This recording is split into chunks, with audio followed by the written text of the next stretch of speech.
Eu quero ler no Evangelho de João, no capítulo 15, o versículo de número 7. Evangelho de João, capítulo 15, o versículo de número 7. Onde está escrito assim: Se vós estiverdes em mim, e as minhas palavras estiverem em vós, pedireis tudo o que quiserdes, e vos será feito. Vamos orar. Pai, em nome de Jesus, nós estamos diante da Tua presença gloriosa, maravilhosa. Meu Deus amado, tenho certeza de que o Senhor está se movendo, ó Pai, em nosso meio. Estamos pela internet, alguém pode pensar, mas o Senhor é o mesmo que está aqui comigo e que está com todos aqueles que estão me assistindo, que estão vendo este vídeo, seja ao vivo, seja numa gravação, porque não há barreiras e não há limites para a operação do poder de Deus. A palavra de Deus, ela não perde o seu poder, nem a sua eficácia. É como aquela palavra que está registrada na Bíblia Sagrada. Faz mais de 2000 anos que muitos textos foram escritos, mas eles continuam hoje impactando as nossas vidas. Deus continua falando conosco através daquilo que está escrito, e da mesma maneira, Deus vai continuar falando aos nossos corações através da sua palavra, porque essa não é uma palavra minha, não é uma palavra do homem, mas é uma palavra de Deus. Fala conosco, ó Santo Espírito, aquilo que nós precisamos ouvir. Nós te pedimos isso em nome de Jesus. Amém. Glória a Deus. Olha que Jesus declara aqui: se vós estiverdes em mim e as minhas palavras estiverem em vós, pedireis tudo o que quiserdes e vos será feito. Jesus, ele colocou à nossa disposição algo maravilhoso, o poder de Deus. E ele não colocou limites para aquilo que Deus pode fazer nas nossas vidas. Porém, primeiro é necessário que nós estejamos nele e que as suas palavras estejam em nós. E como é que a gente faz para que isso aconteça? Como é que eu faço para estar em Jesus? E como é que eu faço para que a palavra dele esteja em mim? E se a palavra dele estar em nós, não é na mente. Jesus não está falando que se eu decorar, mas Jesus está falando de vida. Se eu viver a palavra de Deus, é isso que ele quis dizer com as suas palavras estarem em nós. E é isso que ele também quis dizer de nós estarmos nele, porque aqui no capítulo 1 do Evangelho de João, João diz que Jesus é a palavra de Deus que se fez carne. No princípio era o Verbo estava com Deus e o Verbo era Deus, o Verbo é Jesus. Apocalipse também vai falar isso, o nome pelo qual o Senhor Jesus é conhecido nos céus é a palavra de Deus. Jesus é a palavra de Deus. Então, quando nós estamos na palavra de Jesus, na Bíblia Sagrada, na palavra de Deus, nós estamos em Jesus. Quando nós vivemos a palavra de Jesus, nós estamos nele e ele está em nós. É isso que Jesus quis dizer. Desde lá no primeiro versículo, ele vai falar isso, ele vai dar aqui uma analogia com uma videira e com ramos enxertados nessa videira. Ele fala assim, eu sou a videira verdadeira e meu pai é o lavrador. Toda vara em mim que não dá fruto, atira, e limpa toda aquela que dá fruto, para que dê mais fruto. Vós já estáis limpos pela palavra que vos tenho falado. Estai em mim e eu em vós. Como a vara de si mesma não pode dar fruto, se não estiver na videira, assim também vós, se não estiverdes em mim. Eu sou a videira, vós as varas. Quem está em mim e eu nele, esse dá muito fruto, porque sem mim nada podereis fazer. Então Jesus vai falar isso, que é necessário nós estarmos nele. E automaticamente, quando nós estamos nele, ele está em nós. A videira e os seus ramos, eles formam uma unidade só. Por isso a Bíblia fala que a igreja, ela é o corpo de Cristo, ela é uma unidade com Cristo. Quando nós vivemos a palavra de Deus, nós nos tornamos um com o Senhor. Por isso o apóstolo Paulo disse, já não sou mais eu quem vivo, mas Cristo vive em mim. E a vida que eu vivo agora na minha carne, eu vivo ela pela fé no Filho de Deus. Paulo está dizendo, eu não estou vivendo mais para mim, mas estou vivendo para Deus. Mas como é que Paulo sabia qual era a vontade de Deus? Vivendo a palavra. Quando eu vivo a palavra, eu estou fazendo aquilo que agrada a Deus. E Deus testifica isso. Deus quer que a gente viva a sua palavra.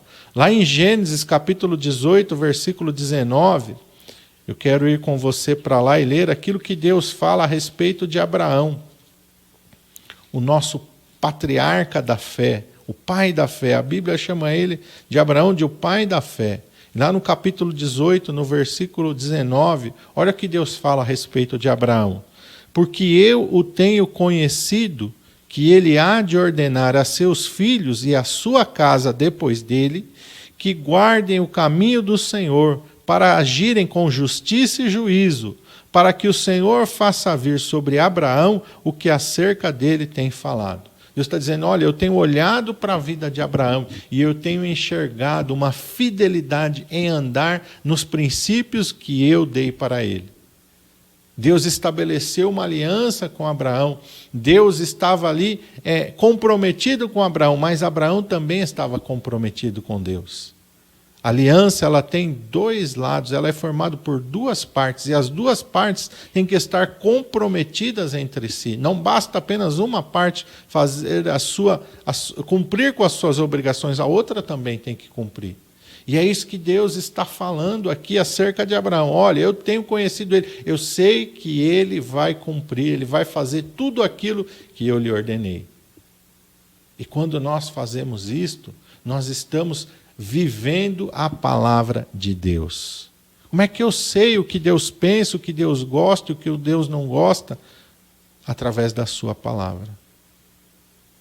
Você tem vivido a palavra de Deus? Será que Deus pode olhar para a sua vida como ele olhou a de Abraão e pode dizer assim, olha, eu tenho observado o André, a Edilene, a Carolina, a Júlia, e eu sei que eles não somente têm andado na minha presença, mas que eles vão ensinar a sua descendência a andar na minha presença. Deus também fala isso a respeito de Davi. Olha, vamos lá para o livro de Atos dos Apóstolos. Vamos lá. Atos dos Apóstolos, capítulo 13. Lá no Novo Testamento. Atos dos Apóstolos, capítulo 13, o versículo de número 22.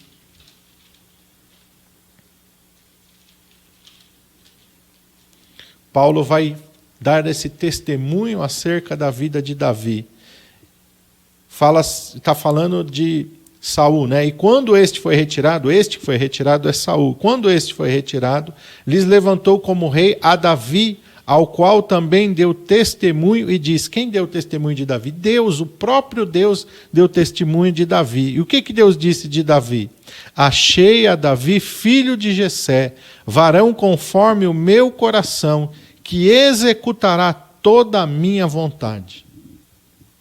Quando Deus olhou para Davi, Deus sabia que Davi era imperfeito. Davi pecou, e todos nós conhecemos o pecado de Davi.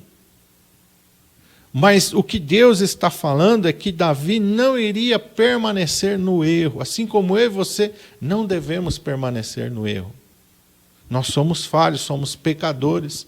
A palavra de Deus diz, lá na carta de João, que se alguém diz que não comete pecado, ele é mentiroso e a verdade não está nele. Nós somos pecadores, sim. Porém, a Bíblia nos exorta a não permanecermos no pecado. Quando nós pecamos, nós temos que pedir perdão, como Davi pede para Deus. Se você ler o Salmo 51, é um salmo em que Davi está pedindo perdão a Deus, que está se quebrantando, se consertando novamente com Deus. Isso não impediu que Davi fosse um homem segundo o coração de Deus. O ser segundo o coração de Deus não significava que ele nunca deveria errar, significava que ele nunca deveria permanecer no pecado, como ele não permaneceu. Eu e você somos pessoas que podemos falhar. É um acidente de percurso a nossa falha. E o que nós devemos fazer quando isso acontecer? Irmos aos pés do Senhor Jesus. A palavra de Deus diz, se confessarmos os nossos pecados, Ele é fiel e justo para perdoar os nossos pecados e nos purificar de toda injustiça. E foi o que Davi fez. E continuou a sua caminhada com Deus. Até o fim da sua vida, e um pouquinho antes de morrer, ele chama seu filho Salomão e ele dá instruções a seu filho Salomão. E a principal orientação que ele dá para Salomão é: anda na presença de Deus como eu andei. Ser fiel a Deus como eu fui durante toda a minha vida. E aqui Deus está falando, um homem segundo o meu coração que executará toda a minha vontade. Você tem executado a vontade de Deus? Você tem buscado qual vontade? Qual vontade tem prevalecido na sua vida? Aquilo que você quer, aquilo que você acha, ou você tem procurado viver a vontade de Deus?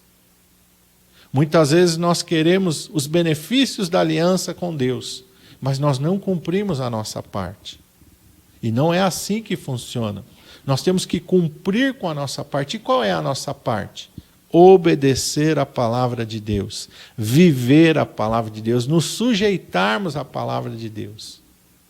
Tem tantos conceitos hoje no mundo, a televisão passa muitos conceitos, a internet passa muitos conceitos, a escola passa outros conceitos, e religiões passam conceitos, mas qual é o conceito verdadeiro? Aquele que está registrado na Bíblia Sagrada, na palavra de Deus. Jesus disse, passarão os céus e a terra, mas as minhas palavras não hão de passar. Tem muitas pessoas hoje olhando para a Bíblia dizendo, não, isso é um livro antiquado, já foi, hoje não é mais assim. Coitado dessa pessoa. A palavra de Deus, ela é eterna, ela não é temporal. Por isso que Jesus disse, vai passar os céus e a terra, mas a minha palavra não passará. Muitos intentaram destruir a palavra de Deus. Imperadores romanos intentaram acabar, perseguiram, mataram os cristãos e perseguiram a palavra de Deus e tentaram acabar e não conseguiram. O seu império acabou, a sua vida acabou, mas a palavra de Deus continuou. Depois, com a ascensão do comunismo, com várias coisas, vários países perseguiram a palavra de Deus. Na União Soviética era proibido, na China hoje eles estão mudando a palavra de Deus, na Coreia do Norte é proibido você entrar com um exemplar da Bíblia, em Cuba é proibido você entrar com um exemplar da Bíblia, eles perseguem. Seus regimes vão virar pó, mas a palavra de Deus vai permanecer para sempre.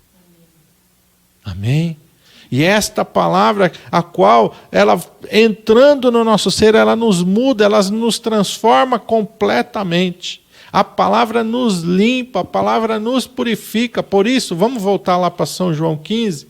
No verso 3 ele fala assim, ó, vós já estáis limpos pela palavra que eu vos tenho falado. A palavra nos limpa de todos os conceitos errados, de todas as ideias erradas, de todos os sentimentos errados, de tudo aquilo que não agrada a Deus.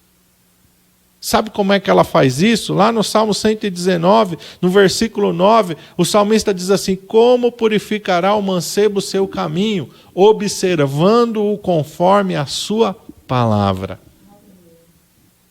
Quando eu passo a viver aquilo que a Bíblia me ensina, eu estou sendo purificado. Estou jogando para fora a maldade do meu coração, estou jogando para fora a maldade do homem, estou jogando para fora a maldade do ser humano, estou colocando para dentro de mim a natureza de Deus. Preste atenção. Quando eu passo a viver os princípios da palavra de Deus, eu estou colocando dentro de mim a natureza de Deus. Por isso eu vou voltar e vou repetir aquilo que Paulo falou. Paulo falou, já não sou mais eu quem vivo, mas Cristo vive em mim. O que Paulo está querendo dizer? Que muitas coisas ele tinha vontade como ser humano de fazer, mas ele não fazia, por causa do temor da palavra de Deus.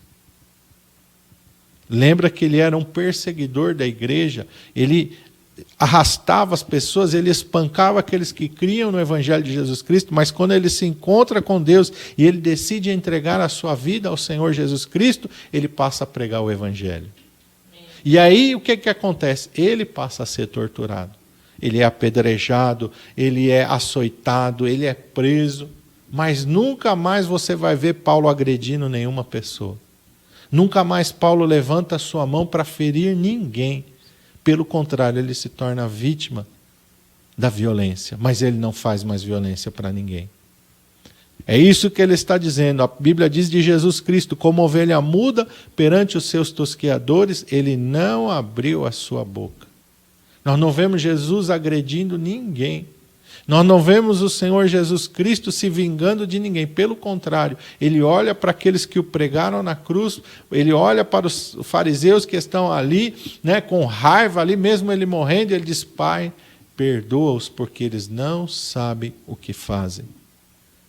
E quando nós olhamos para o apóstolo Paulo vivendo o Evangelho, nós vemos ele vivendo desta mesma maneira. A natureza de Deus invadiu a vida de Paulo. A natureza de Deus tem que invadir a minha e a sua vida. E a natureza de Deus só pode invadir o nosso ser através da nossa obediência à palavra de Deus. Quando você tem vontade de pecar e você fala: não, eu não vou pecar, porque isso vai entristecer a Deus. O que eu estou fazendo? Eu estou fazendo aquilo que agrada a Deus. Eu estou colocando para dentro de mim a natureza de Deus. O temor do Senhor é o princípio da sabedoria. Estou temendo a Deus, respeitando aos seus mandamentos e aos seus princípios. E sabe quem declarou isso? Eu não vim fazer a minha vontade, mas a vontade do Pai que me enviou, Jesus. Eu não falo nada de mim mesmo, falo somente aquilo que o Pai me deu para falar. Muitas vezes as pessoas nos agridem, as pessoas falam mal de nós. Em vez de você revidar, faça como o Senhor Jesus Cristo. Fique quieto, deixa que Ele te defenda, deixa que Ele julgue a tua causa. Não vá para a discussão, não vá para a briga, não vá para a contenda, faça como o Senhor Jesus Cristo. A Bíblia diz que quando Ele era injuriado, Ele não abria a sua boca. É difícil isso, eu sei. A nossa primeira reação é de nos defendermos, é de levantarmos a nossa voz também, mas não é isso que Deus quer. Deus quer uma submissão à sua palavra. Ele quer que nós sejamos como Jesus. E para nós sermos como Jesus, nós temos que viver a palavra. A palavra nos limpa, a palavra nos purifica, a palavra gera em nós duas coisas muito importantes. Duas coisas maravilhosas e muito importantes. A primeira é a santidade. O que é santidade? Não é que vai ficar uma auréola brilhando sobre a sua cabeça. Santidade é separação. Você vai se separar. As pessoas que não conhecem os princípios da palavra de Deus, elas vão falar diferente de você, elas vão agir diferente de você. O gosto que elas têm, aquilo que dá prazer a elas, aquilo que alegra elas, já não é o que alegra aquele que vive a palavra de Deus. Hoje, mais do que nunca, nós estamos vendo isso. Aquele que vive os princípios da palavra de Deus, ele olha para esse mundo e ele se entristece. Ao ver tanta maldade, tanta mentira, ao ver tantas coisas de promiscuidade, tanta coisa errada agora no meio de uma pandemia, as pessoas, os governantes roubando dinheiro, desviando dinheiro, não tem amor ao próximo, muitos médicos negando o tratamento precoce. Meu Deus, quanta maldade! O ser humano não está mais preocupado com o seu próximo, o ser humano só se preocupa consigo mesmo. E é o contrário daquilo que a palavra de Deus nos ensina. A palavra de Deus nos ensina a amar ao nosso próximo como a nós mesmos. Amar ao nosso próximo. A Bíblia diz que o resumo dos mandamentos do Velho Testamento é: amarás ao teu próximo como a ti mesmo. Nisso se resume os mandamentos do Velho Testamento. Amar ao Senhor teu Deus sobre todas as coisas e ao teu próximo como a ti mesmo. Jesus diz que isso resume toda a lei e os profetas. E hoje nós vemos que o ser humano, por si só, ele é incapaz de fazer isso. O ser humano só se preocupa consigo mesmo. Não importa, pessoas pisam em cima de cadáveres, sobem em cima de cadáveres para fazer de palanque, de discurso. Não se preocupam. Quando nós olhamos para a palavra de Deus, nós vemos um sentimento completamente diferente, tanto em Jesus como naqueles que vivem o Evangelho. Um sentimento de doação, um sentimento de entrega. Então, a palavra de Deus nos declara, eu quero ir com vocês para Hebreus capítulo 12, versículo 14. A palavra de Deus gera santidade, separação. Nós não somos mais como as pessoas que não conhecem a palavra de Deus. Nós vivemos a nossa vida diferente. Isso quer dizer santidade, separação. Ele diz aqui no versículo 14 do capítulo 12 de Hebreus: segui a paz com todos e a santificação, sem a qual ninguém verá o Senhor. Então, sem a santidade, sem a separação, sem o viver diferente, eu não vejo a Deus. E se eu não vejo a Deus, Deus não está em mim e eu não estou nele. Você está entendendo por que é tão necessário nós vivermos aquilo que a palavra de Deus nos ensina? Outra coisa que a palavra gera em nós é fé. Quero ir com você para Romanos 10, 17. Romanos, capítulo 10, versículo 17. O apóstolo Paulo nos ensina aqui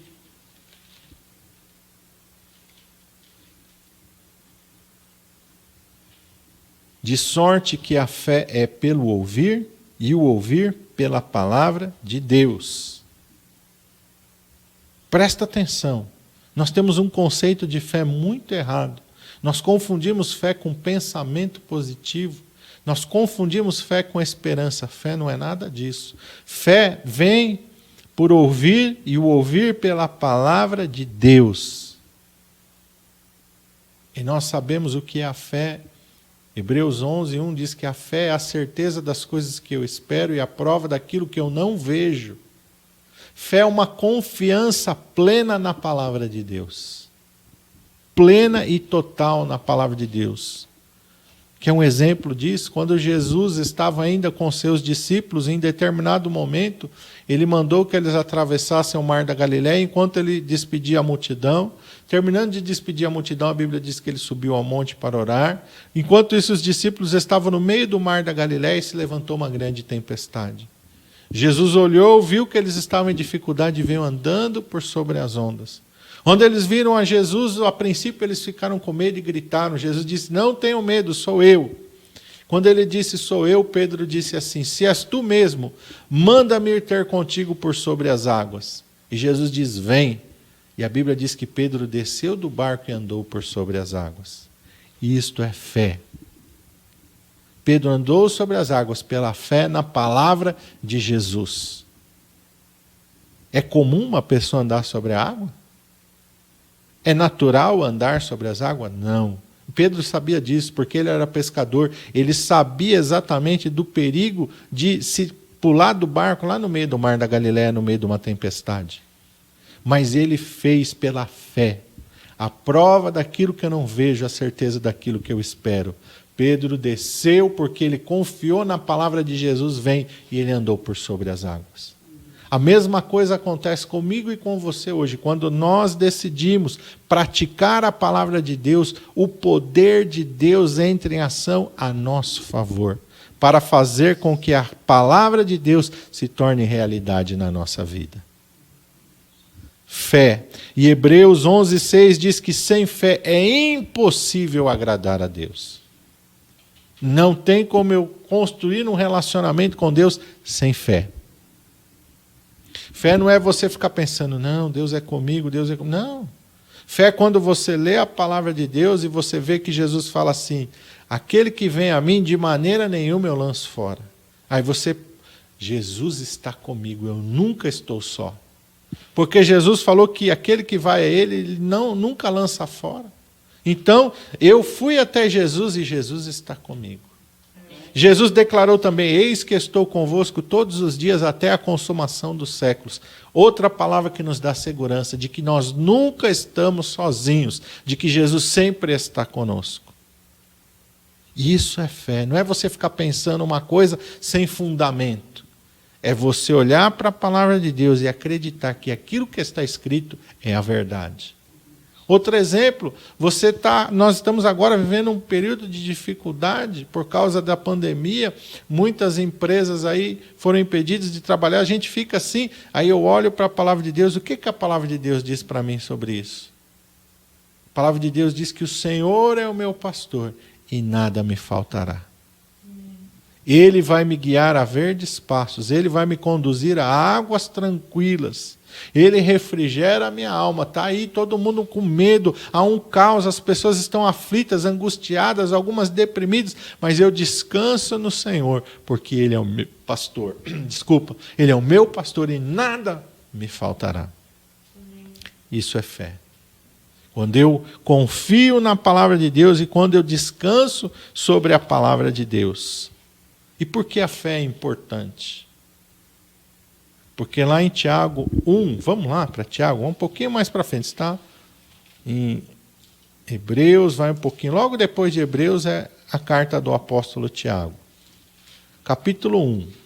É uma carta curtinha, mas o que nós vamos aprender está logo aí no capítulo 1, versículos 6 e 7. O apóstolo Paulo está falando de quando a gente pede alguma coisa para Deus. Está falando sobre pedir sabedoria, mas se aplica para qualquer coisa que você for pedir para Deus. Ele diz assim, ó, verso 6, peça, porém, com fé, não duvidando, porque o que duvida é semelhante à onda do mar, que é levada pelo vento e lançado de uma para outra parte.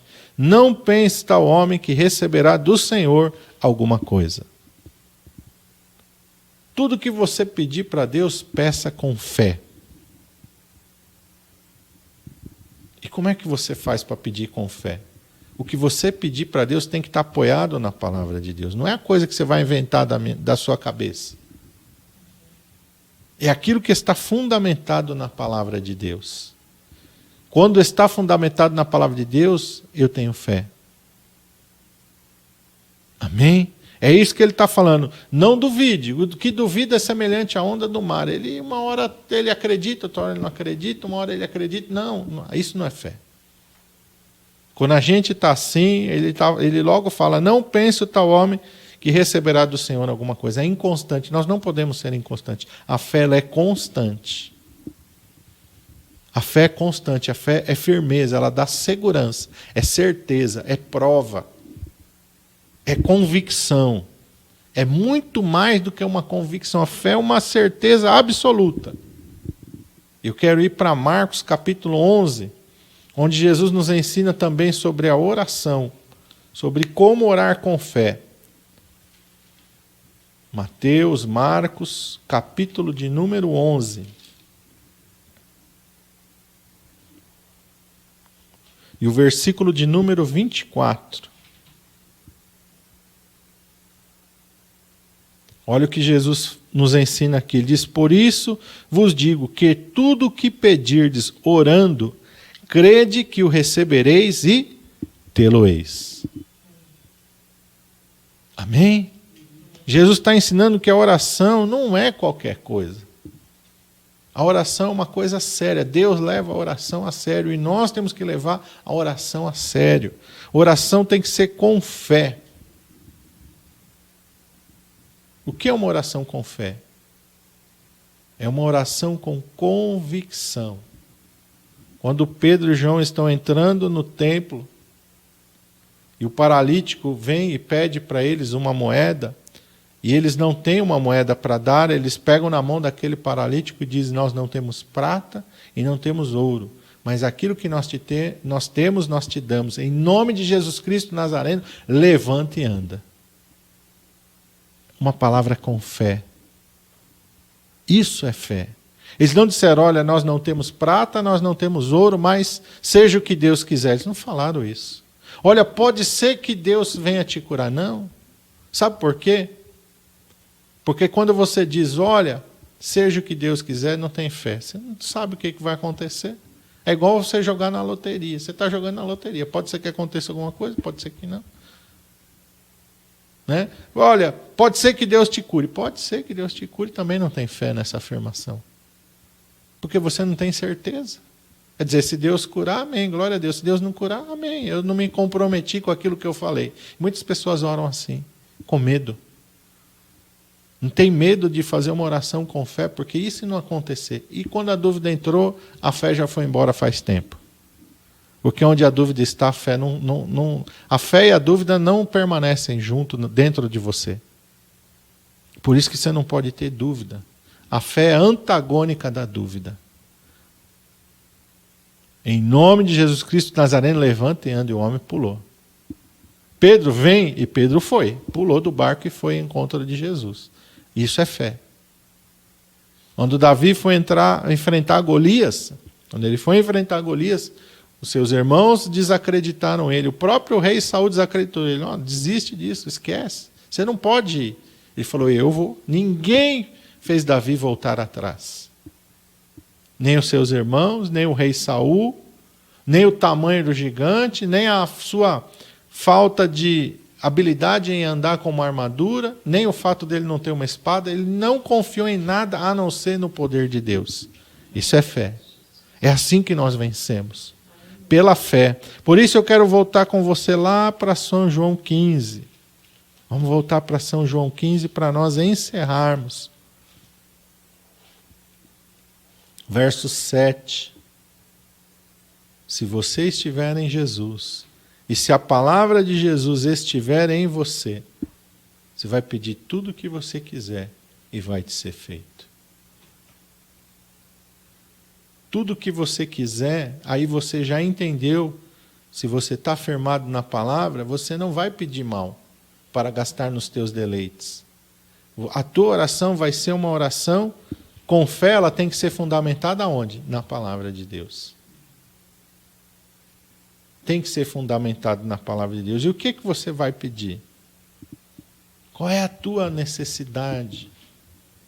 O que você está precisando hoje? Se você está precisando de cura, a palavra de Deus diz que o Senhor Jesus levou sobre si as nossas dores e as nossas enfermidades. O castigo que nos traz a paz estava sobre ele, e pelas suas pisaduras fomos sarados. Isaías 53. 1 Pedro também diz isto, que pelas suas pisaduras fostes sarados. Por que Pedro fala no passado? Porque Jesus já tinha morrido e ressuscitado, a obra já estava feita. Nós fomos sarados aonde? Em Jesus Cristo, na cruz do Calvário, na sua obra.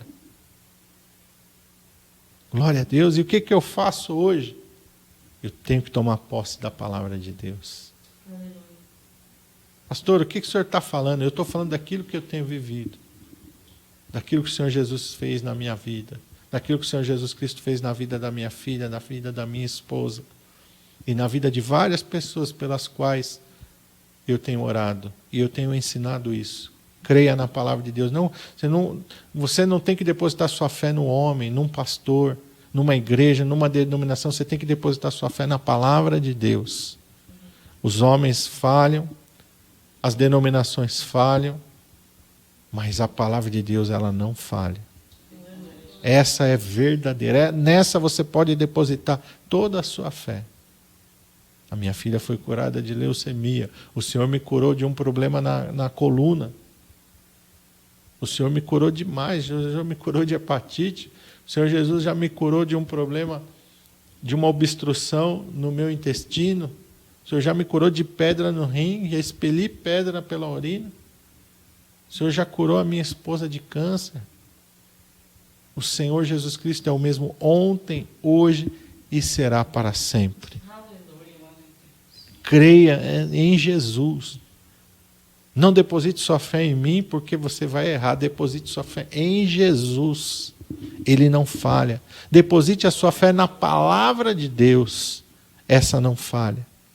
Creia na provisão de Deus para a sua casa. Creia na cura de Deus para o seu corpo físico.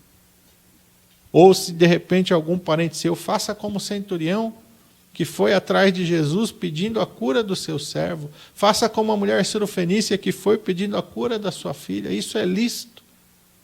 Creia. De repente a pessoa está no hospital ou está lá entubada. Creia por ela. Isso aconteceu na palavra de Deus.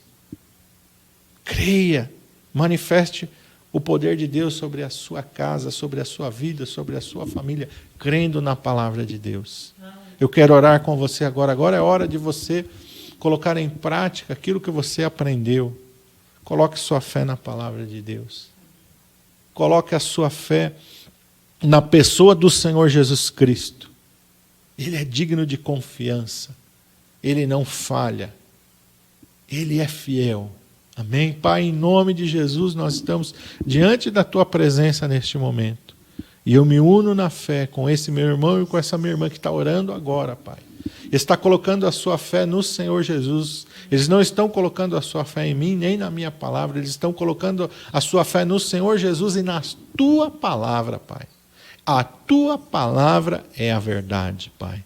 E eu creio nisso, Pai, que Tu és o mesmo ontem, hoje e será para sempre. que Tu curas coronavírus, que Tu cura câncer, ó Pai, que Tu cura diabetes, que Tu cura leucemia, Pai, que Tu cura problema na coluna como o Senhor me curou, ó Pai, que Tu cura hérnia de disco, ó Pai, Tu cura, Senhor, problema no intestino, que Tu cura problema no fígado, ó Pai, que Tu cura problemas, ó Senhor amado, no sangue, Senhor, nos ossos, ó Pai, nos tecidos, nos nervos, nos músculos, na mente, ó Senhor amado. Aquele jovem lunático, o Pai, foi atrás do Senhor Jesus e o Senhor libertou aquele jovem, ó Pai. Meu Deus amado, o Senhor deu vista aos cegos, ó Pai. Quantas pessoas às vezes estão aí passando com um problema de vista, sua vista está enfraquecendo, sua vista está escurecendo. Creia no poder de Deus. Jesus abriu os olhos dos cegos. Jesus fez o surdo ouvir. Você que está perdendo a sua audição, creia. Peça para Deus, para que Ele restaure a sua audição. Você que está aí com problema aí nas articulações, nos nervos, no joelho, perdendo sua cartilagem, lá na planta do pé, creia, o Senhor Jesus fez os paralíticos andarem. Ah, meu irmão amado, se é alguma outra coisa, creia no poder de Deus. Jesus ressuscitou a Lázaro, estava há 4 dias sepultado, o corpo dele todinho estava podre, nada se aproveitava do corpo de Lázaro, mas Jesus liberou uma palavra de vida e Lázaro saiu daquela sepultura completamente curado. E o Senhor Jesus é o mesmo que está aqui hoje, dizendo para você: creia, creia na palavra de Deus, creia no poder de Deus, creia no Senhor Jesus Cristo, meu irmão, deposite nele a sua fé. Se você está passando por um momento de carência, está precisando de suprimento, de recursos na tua casa, o Senhor Jesus é o mesmo que mandou o profeta Elias até a Sarepta de Sidom para socorrer aquela mulher viúva. O Senhor Jesus é aquele que multiplicou os pães e os peixes. O Senhor Jesus é que dá provisão para a tua casa. O Senhor Jesus é o teu pastor e nada te faltará. Deposite no Senhor a sua fé. Clame também por aqueles que estão perdidos. Clame por aqueles que estão nos vícios das drogas. O Senhor Jesus liberta. Liberta o homem do cigarro, liberta o homem da prostituição, liberta o homem do adultério, liberta do crack, liberta da maconha, liberta do cigarro, liberta do álcool. O Senhor Jesus quebra todo o poder do inferno. E nós cremos nisso, Senhor. Manifesta o teu poder e a tua glória sobre cada vida, Pai. É o que eu te peço em nome de Jesus. Em nome de Jesus. E você que crê, diga amém. Diga graças a Deus. Diga eu creio e eu recebo a minha vitória em nome de Jesus. Amém.